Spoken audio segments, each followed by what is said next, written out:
اللہ کے حبیب صلی اللہ علیہ وسلم کی خدمت میں ایک شخص حاضر ہوا اور اس نے اذن جہاد طلب کیا. حضور میں جہاد پہ جانا چاہتا ہوں, مجھے اجازت مرحمت فرمائے. حضور نے فرمایا احیٌ والدا کا, کیا تیرے والدین زندہ ہیں؟ قال نعم, عرض کی ہاں حضور میرے والدین زندہ ہیں. قال ففیہما فجاہد, کہا جا ان کی خدمت کر, یہی تیرا جہاد ہے. ماں باپ کو بلکتا ہوا چھوڑ جائے اور آپ جہاد پہ چلا جائے, ماں فالج میں گری ہوئی ہے اور بیٹا تبلیغی گشت پہ چلا جائے, باپ تڑپ رہا ہے اور بیٹا پیر کی چوکھٹ پہ جھاڑو دیتا پھرے, اللہ راضی نہیں ہوگا. میں سچ کہتا ہوں, اپنے بھی خفا مجھ سے ہیں بیگانے بھی ناخوش, کہ میں زہر حلاحل کو کبھی کہہ نہ سکا کند. بات وہی کہتا ہوں سمجھتا ہوں جسے حق, نئے ابلہ مسجد ہوں نئے تہذیب کا فرزند. محمد عربی صلی اللہ علیہ وسلم سے بڑا پیر کون ہو سکتا ہے؟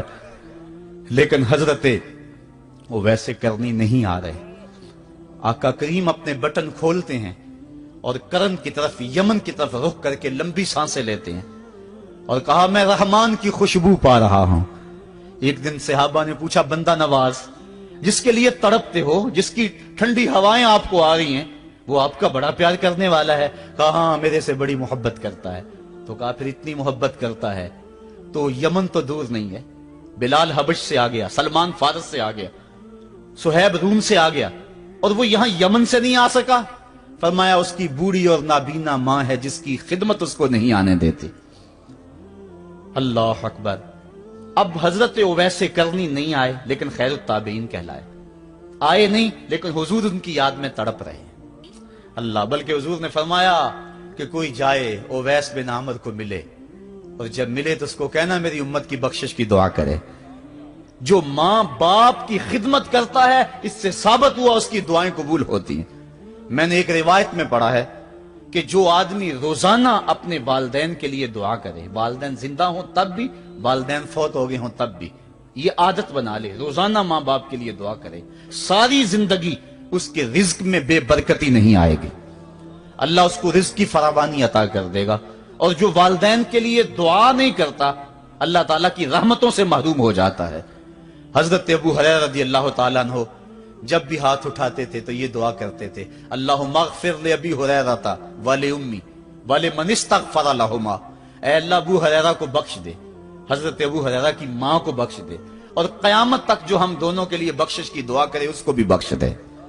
حضرت امام محمد بن سیرین ایک بزرگ ہوئے تابعی, جب بھی دعا کرتے تھے یہ دعا ضرور کرتے تھے, اے اللہ ابو ہریرہ کی بخشش کر دے.